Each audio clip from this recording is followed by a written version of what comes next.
Olá, eu sou a professora Érica Alvarenga, dou aula de anatomia na UFSJ e hoje nós vamos falar sobre a anatomia do coração.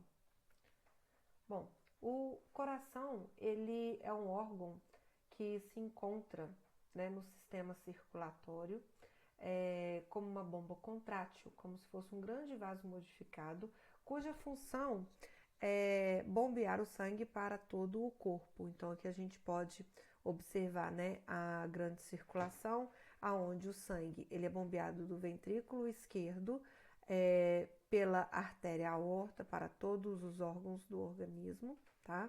O sangue rico em oxigênio, aqui representado em vermelho. Dentro dos órgãos, ocorre a divisão, a ramificação das artérias, em arteríolas e assim capilares, e para realizar a perfusão dos tecidos, e a drenagem ela se dá através das vênulas e veias, então que vão formar aqui ao final a veia cava superior e a veia cava inferior, veia cava inferior e veia cava superior, vindo aqui da região do crânio, tá? E aqui é inferior dos demais órgãos, chegando aqui ao átrio direito, passando pelas válvulas aqui atrioventriculares, chegando ao ventrículo direito, que vai ser ejetado o sangue pelas artérias pulmonares, pelo tronco pulmonar e assim as artérias pulmonares, indo em direção ali aos pulmões para que o sangue seja oxigenado, Após a oxigenação, aqui nós temos uma rica rede de capilares pulmonares, a qual vai ocorrer a realização da hematose, tá? E esse sangue vai retornar através das veias pulmonares para o átrio esquerdo, passando pela válvula atrioventricular esquerda, chegando até o ventrículo esquerdo e assim sucessivamente. Bom, então o líquido circundante no sistema circulatório primordial seria o sangue, e nós também temos a linfa. Então, o sistema circulatório ele é dividido em sistema sanguífero, sistema linfático e os órgãos hemopoéticos. O sistema sanguífero, como nós acabamos de ver, ele é composto pelos vasos condutores, que são artérias, veias e capilares, e pelo coração. Pelo sistema linfático, nós temos vasos condutores de linfa, que são os capilares linfáticos e os troncos linfáticos, e pelos órgãos linfóides, que constituem ali os linfonodos e as tonsilas. Os órgãos hemopoéticos, eles são constituídos pela medula óssea, o timo e o baço. Eles são importantes para a realização da formação e desenvolvimento e maturação das células do sangue, que compõem o sangue, que são os eritrócitos, plaquetas e os leucócitos. Bom, o coração, então, é um órgão central desse sistema que apresenta uma forma em cone. Então, aqui apresenta uma forma em cone invertido, onde nós temos o ápice voltado para o lado esquerdo, do nosso corpo. E a base aqui com o surgimento de alguns vasos. O coração ele se localiza num espaço denominado mediastino, que é um espaço entre as regiões pleuropulmonares que se estende crânio-caudalmente, tá? E se encontra superior ao nosso músculo diafragma. Então aqui vocês podem ver o diafragma, onde o coração se encontra apoiado superiormente a este músculo, e na região aqui denominada de mediastino. O mediastino ele pode ser subdividido em mediastino superior e mediastino inferior. O mediastino superior ele se encontra em uma linha horizontal que é imaginária, que é traçada a partir do ângulo do externo. Aqui nós temos o manúbrio externo e aqui o ângulo do externo. Traçando uma linha, nós temos o mediastino superior, aqui. E o mediastino inferior. O mediastino inferior, ele é subdividido em 3 regiões, em 3 porções. No mediastino anterior, mediastino médio e mediastino posterior. Então, no mediastino anterior há uma grande quantidade de gordura, assim, para poder fazer a proteção, do coração, bem como mantê-lo na sua posição anatômica. No mediastino médio é onde o coração é alojado, tá? E o mediastino posterior nós temos algumas outras estruturas ali anatômicas. o coração ele se encontra então superiormente a esse diafragma, e se traçarmos uma linha imaginária bem na região, bem na linha mediana, né, dividindo o corpo em duas metades iguais, nós observamos que 2/3 do coração se apresenta do lado esquerdo, né? Sendo assim, o dito popular que o coração se encontra do lado esquerdo do corpo se dá pelo fato de 2/3 estarem da massa cardíaca, elas se encontram da região esquerda do nosso corpo, mas não o coração completamente, tá? E o ápice ele é voltado normalmente pelo lado esquerdo, podendo acontecer variações anatômicas se posicionando pelo lado direito também. A orientação cardíaca, o coração, ele é orientado formando-se como se fosse um cone, como eu acabei de mencionar, né? Como superfície anterior, né? Que seria voltado para o externo, diafragmática, superfície pulmonar direita e esquerda, bem como a base, onde se encontra ali alguns vasos da base cardíaca.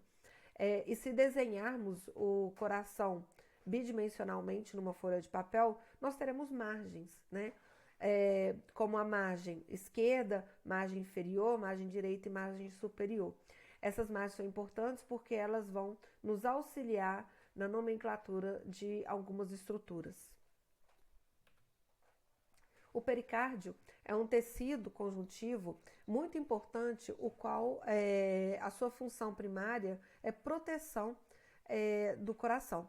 Então, ele é constituído pelo pericárdio fibroso e pelo pericárdio seroso. O pericárdio fibroso é um tecido conjuntivo muito denso, como vocês podem identificar aqui, é um tecido bem denso, né, espesso, contínuo aqui com a cúpula diafragmática, também bem aderido, tá? Para que o coração ele se mantenha posicionado. E por essa visão vocês conseguem visualizar que ele é inelástico. Ele é um tecido inelástico, bem resistente. Por quê? Isso evita com que o coração tenha um estiramento excessivo, né? Pelo mecanismo lá de Frank-Starling da fisiologia, durante o processo do ciclo cardíaco, né, de processo de sístole e diástole, né, em que nós temos uma demanda muito grande de ejeção de sangue para o nosso corpo, dependendo da condição que o organismo se encontra, esse pericárdio fibroso ele vai evitar esse estiramento excessivo do miocárdio, né, fazendo com que o coração então ele mantenha ali um comprimento tensão ótimo e ideal para a melhor força de contração e ejeção do sangue.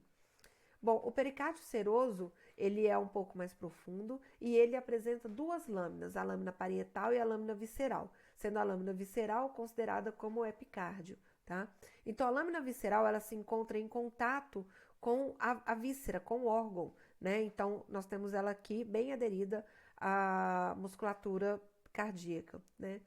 E como se fosse um órgão, né? Uma mão entrando dentro de um balão com um pouco de líquido, nós temos que há um espaço entre a lâmina visceral e a lâmina parietal. A lâmina parietal ela é bem próxima aqui do pericárdio fibroso, tá?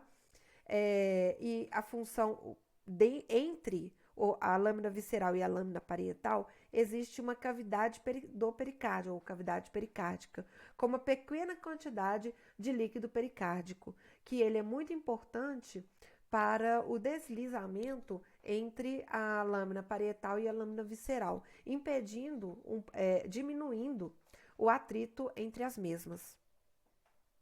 Só lembrando também que o pericárdio fibroso ele vai ser inervado pelo nervo frênico.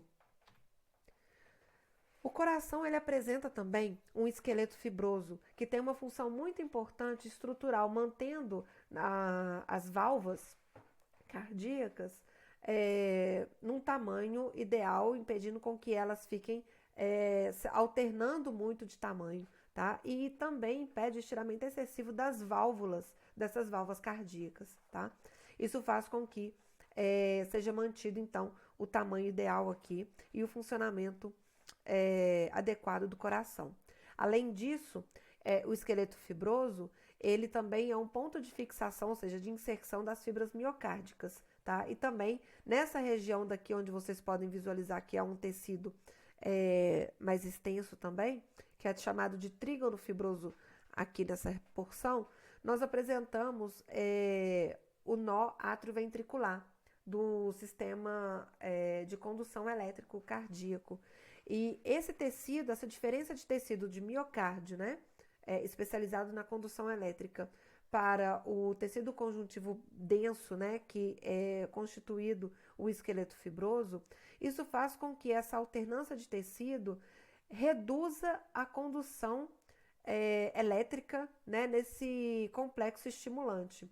Sendo assim, entre os átrios e os ventrículos, que nós apresentamos ali um pequeno atraso na condução elétrica para o ventrículo, se dá pelo fato do esqueleto fibroso, que é de fundamental importância, fazendo com que haja, então, o ciclo cardíaco ideal, tá? Com um atraso, porque não podemos ter o fechamento da câmara dos átrios com o ventrículo juntos. Tem que ser átrio e o ventrículo aberto, né? Para poder se ter, então, uma sincronia, um ciclo cardíaco ideal.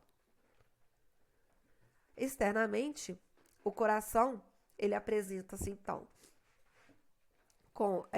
nós podemos identificar, né, alguns vasos externos pequenos, denominados aí vasos coronarianos, né, vão ter artérias e veias também coronarianas. Anteriormente, aqui bem próximo do ápice, aqui a gente consegue identificar, né, vasos, no caso aqui a artéria coronária esquerda, né, ela passando aqui bem na região do septo interventricular, tá? Também denominado, então, aqui de artéria ramo interventricular, tá? Da artéria coronariana esquerda. Nós apresentamos também aqui duas regiões anteriores que, se vocês imaginarem aqui como se fossem, né, orelhas de um canino, né, de um cachorro, foi por este nome, inclusive pela semelhança com uma orelha de um cachorro, que se deu a nomenclatura aqui de aurícula. Então, a aurícula direita e a aurícula esquerda, elas correspondem aonde a região atrial, tá? Então, aqui nós temos uma parte do átrio esquerdo, uma parte aqui do átrio direito, tá? Essa porção aqui corresponde ao ventrículo direito e aqui nós temos alguns vasos. Nós temos aqui o tronco pulmonar, que se divide em artéria pulmonar esquerda e direita. Nós temos aqui a artéria aorta passando por debaixo aqui desse tronco pulmonar, com a porção ascendente, arco aórtico, porção descendente. No arco aórtico nós temos 3 vasos importantes, né, sendo anteriormente aqui o tronco braquicefálico, que ele vai se subdividir em artéria carótida comum direita e artéria subclávia direita. Nós temos no meio a artéria carótida comum esquerda e a artéria subclávia esquerda posteriormente, tá? As artérias subclávias, elas vão irrigar os membros superiores e a artéria carótida comum irá se subdividir em artéria carótida externa e artéria carótida interna. A externa, ela vai irrigar a região da face, né, região externa daqui da nossa cabeça, e a interna, a região interna do crânio, no caso, do sistema nervoso. Nós apresentamos também aqui, entre o arco aórtico e o tronco pulmonar, nós temos um ligamento, que é um ligamento arterial, é um resquício embrionário também. E nós apresentamos aqui a veia cava superior e a veia cava inferior, que estão adentrando aqui no átrio direito. Aqui conseguimos identificar, nessa coloração vermelha, né, que temos algumas veias, que são as veias pulmonares, tá? Numa vista posterior, fica mais claro de identificarmos as veias pulmonares, aqui na região do átrio esquerdo, né? E aqui nós temos as artérias pulmonares, tá? Veia cava inferior, veia cava superior, e aqui a porção descendente da aorta, da artéria aorta. Reparem que, normalmente, a coloração vermelha nos desenhos esquemáticos, elas significam que nós temos ali um sangue arterial. E a coloração azulada significa que nós temos um sangue venoso, mas não necessariamente toda artéria carrega sangue arterial e toda veia carrega sangue venoso. Nós temos aqui 2 exceções, né? Como no caso as veias pulmonares carregando sangue rico em oxigênio, tá? E a artéria pulmonar carregando sangue rico em CO2, né? Um sangue venoso, tá? Que vai para os pulmões e daí retornam pelas veias pulmonares em direção ao corpo humano.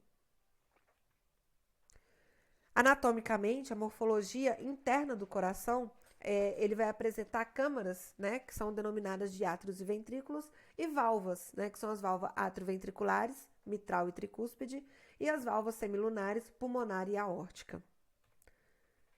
Começando pelo lado direito, né, morfologia do átrio direito, nós vamos apresentar então, como bem vimos, né, a veia cava superior, veia cava inferior.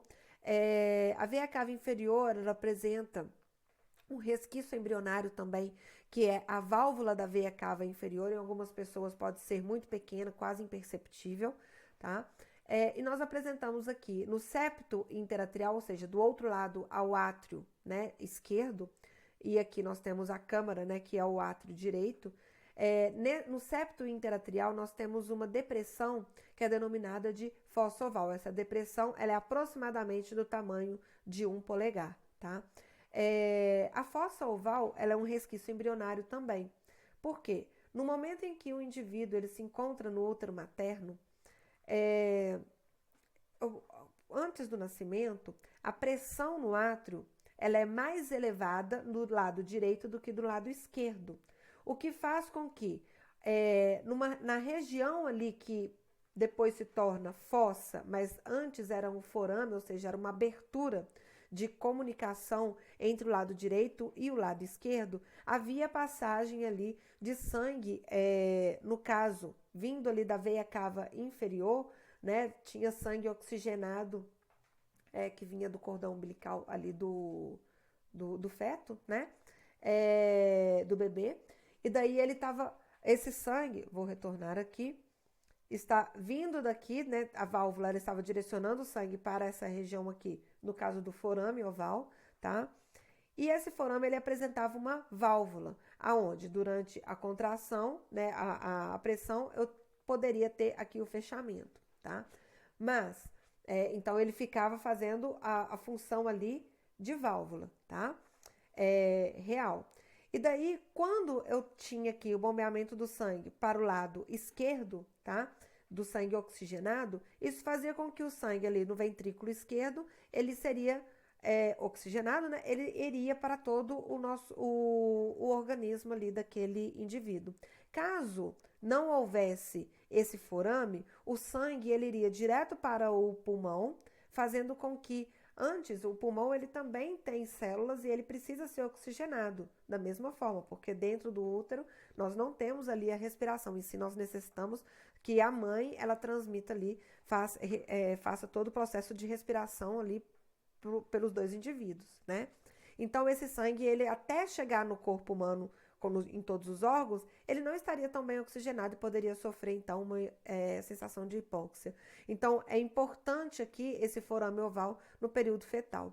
Bom, entretanto, quando há o nascimento do indivíduo, né, esse indivíduo tem a primeira inspiração. Então, o que acontece? Os seus alvéolos que estavam pequenos, né, e aqui eu havia vasos sanguíneos próximos, quando o alvéolo ele tem quando o indivíduo tem a primeira inspiração, o alvéolo ele se dilata e ele vai comprimir os vasos que estão ali circundando todo esse tecido, né? Isso vai fazer com que, quando você comprime o vaso, você promove ali uma pressão nesses vasos, fazendo com que o líquido, né, ele seja impulsionado para o átrio esquerdo, fazendo com que, então, a pressão do lado esquerdo ela se torne maior e há o fechamento da válvula do forame oval de uma forma, né, permanente. E daí nós temos, ao invés, então, de um forame, nós temos agora uma fossa oval, tá? Continuando, nós temos aqui, próximo aqui dessa válvula, da entrada aqui da veia cava inferior, nós temos o ósseo do seio coronário, tá? Então, é o ósseo da onde está drenando o sangue da superfície do miocárdio, tá? Para a região do átrio, para que esse sangue possa ser novamente oxigenado. Reparem que, na região aqui da aurícula direita, né, e do dessa porção debatida aqui do átrio direito, nós apresentamos essas arranhaduras que são formados pelos músculos pectíneos, que são responsáveis por fazer a sístole atrial.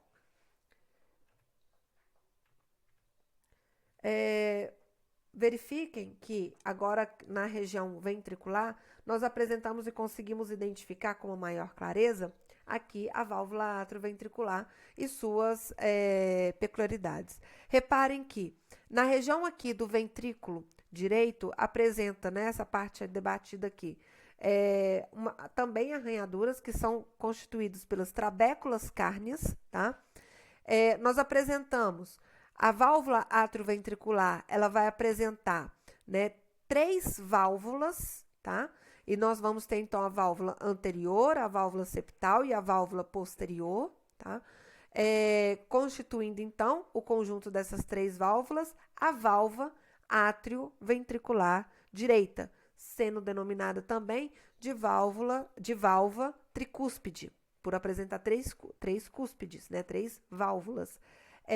Cada válvula ela vai apresentar estruturas que aparentam como cordas, né, denominadas de cordas tendíneas, que são inseridas na musculatura denominada músculo papilar, tá? Que é um músculo muito forte, né, muito robusto, que ele tem a função aqui de manter o fechamento dessa válvula, tá? De conter o fechamento da válvula atrioventricular.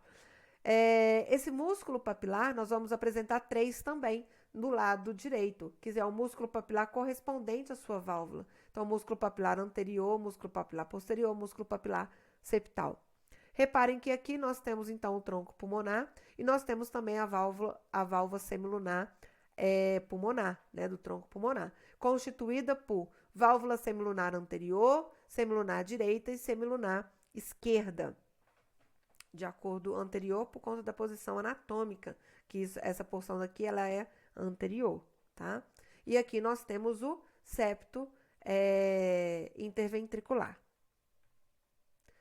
Na morfologia do átrio esquerdo, né, nessa porção daqui a gente consegue identificar o septo interatrial, e aqui a gente tem a válvula, né, do forame oval, né, que corresponde a outra porção, né, do forame.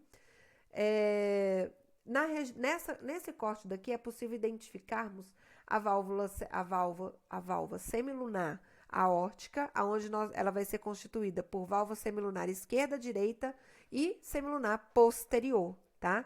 Então, a pulmonar é constituída pela anterior, como bem vocês podem identificar aqui, e a aórtica pela posterior, tá? Neste corte, conseguimos identificar a válvula atrioventricular esquerda, no caso mitral, que é constituída por 2 válvulas, posterior e anterior, e assim com os seus respectivos músculos papilares, anterior e posterior. As válvulas atrioventriculares, como podem identificar nessa imagem daqui de uma peça cadavérica, nós temos um músculo papilar que ele é bem robusto, tá? Porque ele tem que conter uma tensão muito grande com as cordas tendíneas, e aqui nós temos a válvula, né? Da válvula atrioventricular.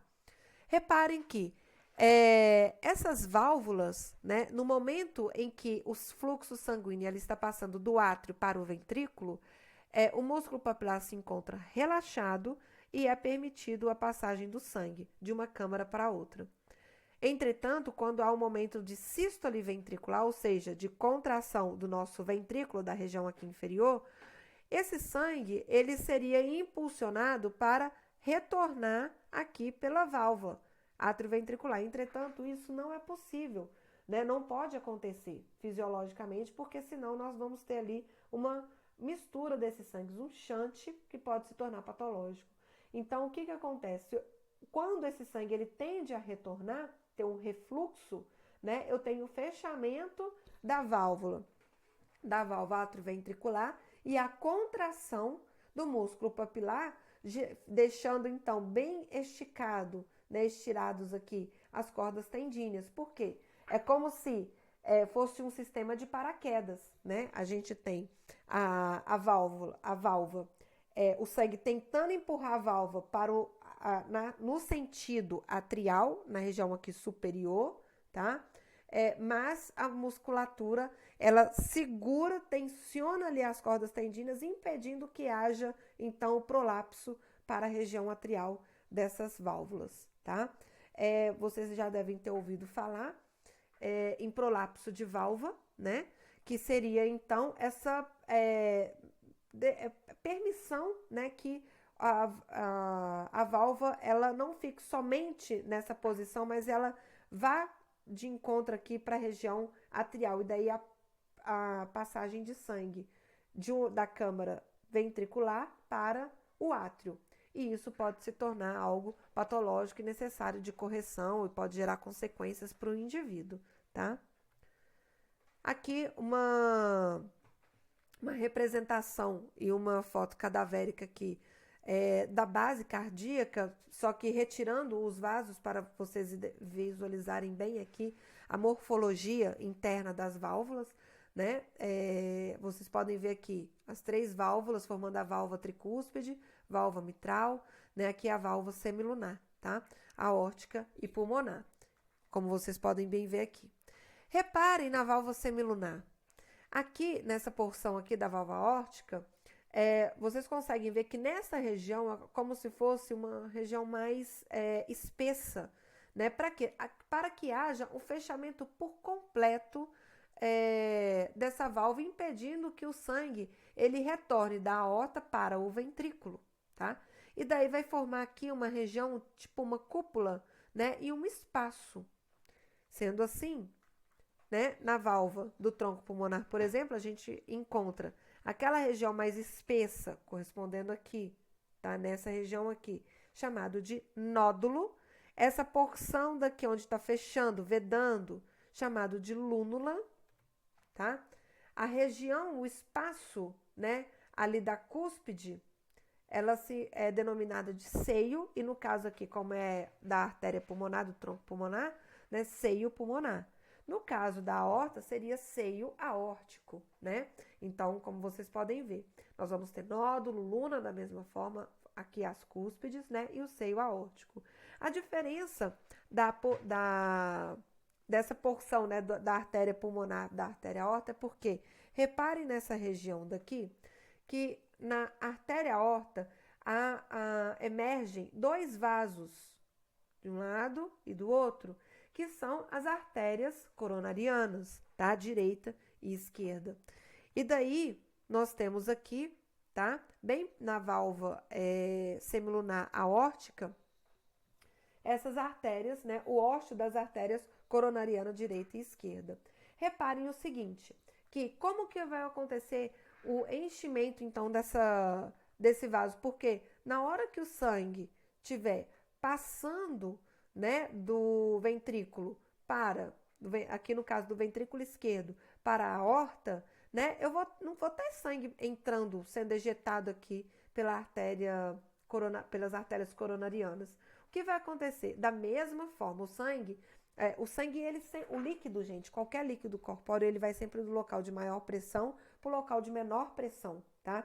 Então, enquanto eu estou ejetando, né, o sangue do ventrículo esquerdo para a aorta, eu tenho maior pressão no meu ventrículo esquerdo do que a aorta, mas chega num ponto que essas pressões se igualam e elas se sobrepõem. Então, porque a gente tem ali uma retração elástica da aorta, que recebeu uma grande quantidade de sangue, né?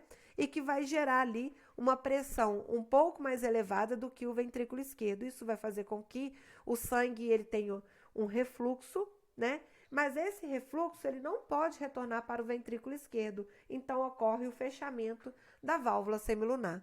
O mesmo pensamento se dá na válvula pulmonar. Entretanto, aqui a peculiaridade é que esse refluxo do sangue na artéria aorta, tá? Ele vai fazer com que haja o enchimento das artérias coronarianas. Mas isso é providencial, porque se eu tivesse os ósseos da artéria coronariana mais acima, eu teria uma pressão tão elevada nessas artérias coronarianas que isso poderia gerar uma ruptura desses vasos, né? Então, isso não seria fisiologicamente bom, né, para o nosso organismo. Então, esse refluxo, ele já não tem uma pressão tão elevada e faz com que esses vasos, eles consigam suportar esta pressão, tá? Outra diferença que nós temos também, nós já vimos algumas, né, entre o lado direito e esquerdo, que eu fui mencionando ao longo da aula, né, também é quando nós temos um corte transversal aqui do nosso coração, a parede, né, cardíaca ou o miocárdio. O miocárdio do lado esquerdo, do ventrículo esquerdo, ele é mais espesso do que o miocárdio do ventrículo direito. Mas durante o nosso desenvolvimento, ou seja, quando nós éramos ainda feto, né, em desenvolvimento, o nosso coração não apresentava uma diferença entre esses lados, na espessura dos lados, porque antes a gente não tinha uma demanda tão importante do lado direito ou do lado esquerdo, tá? Só que com o desenvolvimento do organismo, nós precisamos, né, fazer uma maior contração, né, da musculatura do lado esquerdo, porque eu tenho que gerar uma maior força para bombear o sangue para todo o corpo à medida que eu vou tendo ali um aumento da minha demanda cardíaca, fazendo atividade, né, diversa, como por exemplo o andar. Caminhar para uma criança, né, quando ela está em desenvolvimento, isso cansa, fazer qualquer atividade. Então, esse cansaço, né, não é que a criança ela está se adaptando, ela está gerando ali um estímulo, né, de adaptação ali do coração, inclusive, tá? Então, durante o nosso desenvolvimento, durante a vida toda, nós vamos solicitando ali no nosso ventrículo esquerdo uma maior demanda para poder ter uma maior força de contração desse lado, para ejetar sangue para todo o nosso organismo. Isso dependendo, logicamente, do nosso estilo de vida. Independente do nosso estilo de vida, vai crescendo, você vai andando, caminhando, fazendo as suas atividades, né? E isso já é o suficiente para poder gerar uma hipertrofia do lado do ventrículo esquerdo.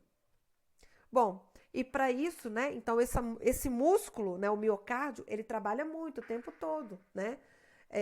E daí ele precisa ser nutrido. Mas a nutrição, ela se dá pelo sangue que está passando aqui dentro? Não. A nutrição, ela se dá o suprimento miocárdio, ele vai se dar, né, através das artérias coronarianas, tá?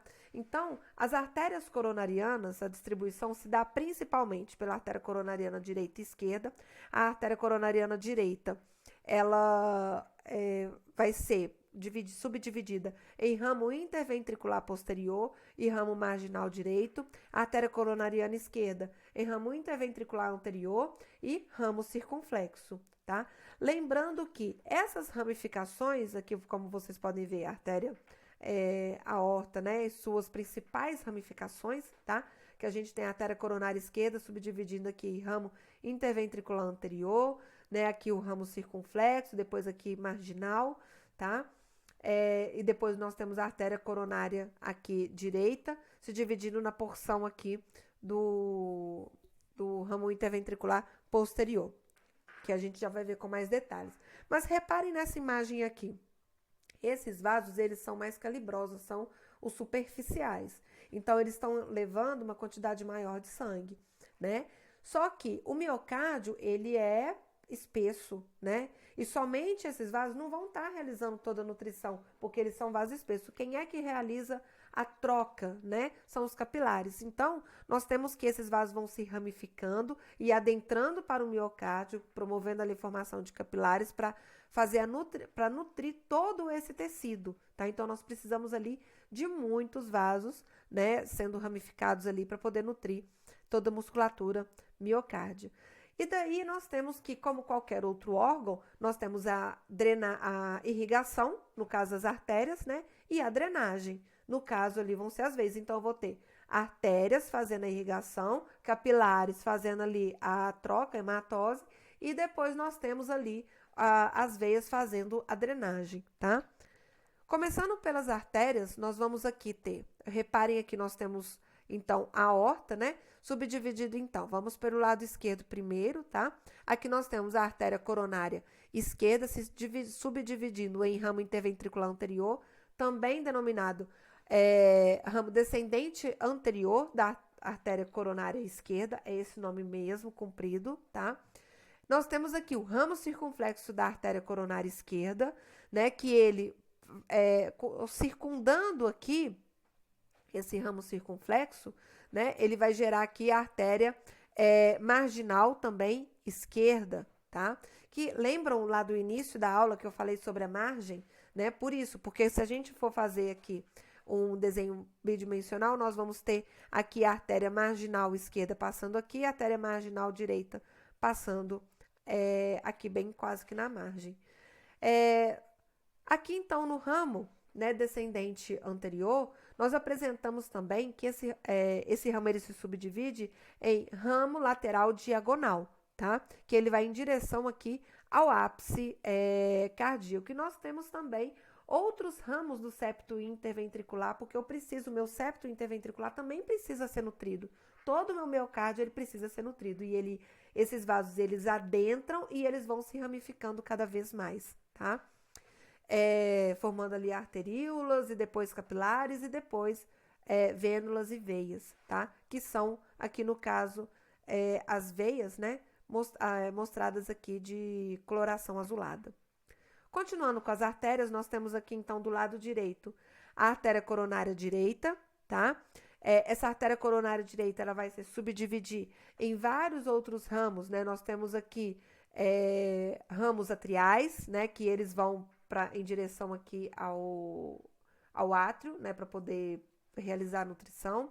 Nós temos um ramo aqui importante que passa inclusive aqui abaixo da aurícula, né, que é o ramo do nó sinusal, porque é uma região aqui muito importante na veia cava superior, onde nós temos o nó sinusal, bem nessa porção aqui, tá? Que tem que ser bastante nutrido, porque tem uma importância ali no nosso marcapasso cardíaco, tá?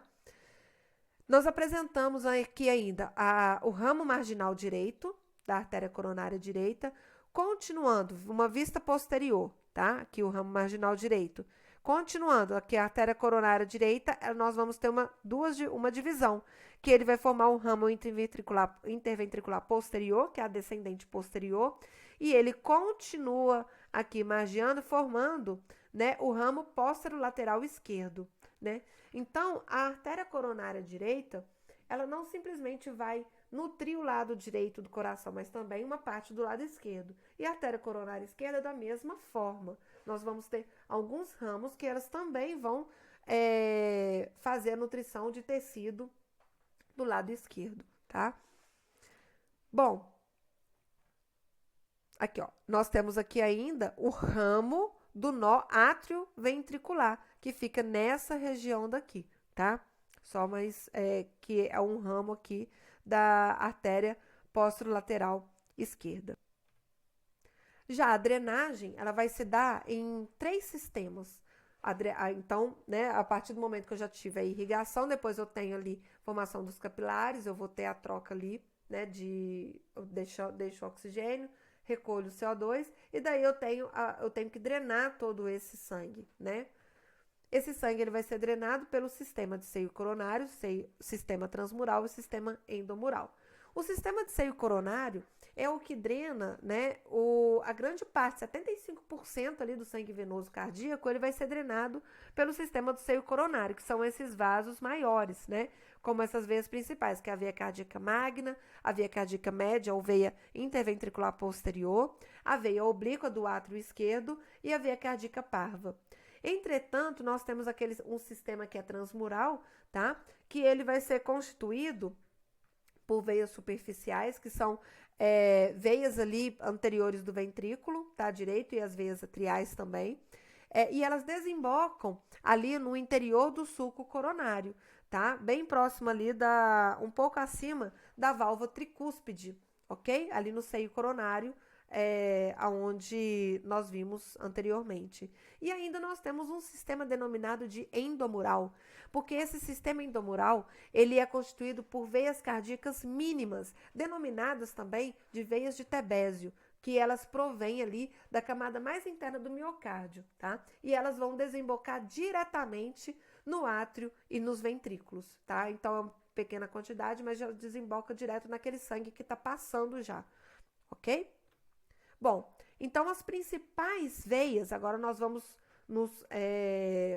chamar a atenção aqui para esses vasos azulados, tá? Então, nós apresentamos aqui, primeiro nessa porção inferior aqui, onde nós temos uma vista posterior, tá? Nós apresentamos esse vaso bem alargado, que é denominado de seio coronário, tá? Aonde, reparem, aqui nós temos a veia cava inferior. Lembrem lá no início da aula que eu tinha mostrado o ósseo do seio coronário próximo da veia cava, eu acabei de mencionar novamente no slide anterior. Tá? Esse seio coronário, ele vai ser formado, tá? Pelas tributárias. Quais são essas, né? Pela veia cardíaca parva, pela veia interventricular posterior, ou denominada também de cardíaca média, tá? Nós temos aqui veia oblíqua, né, do átrio esquerdo, que é chamada de veia de Marshall. Lembra que isso é um epônimo, tá? Esse de Marshall aqui. E nós temos a veia cardíaca magna, né, ou denominada interventricular anterior. Reparem aqui nessa vista anterior que ela está vindo aqui, interventricular anterior, tá?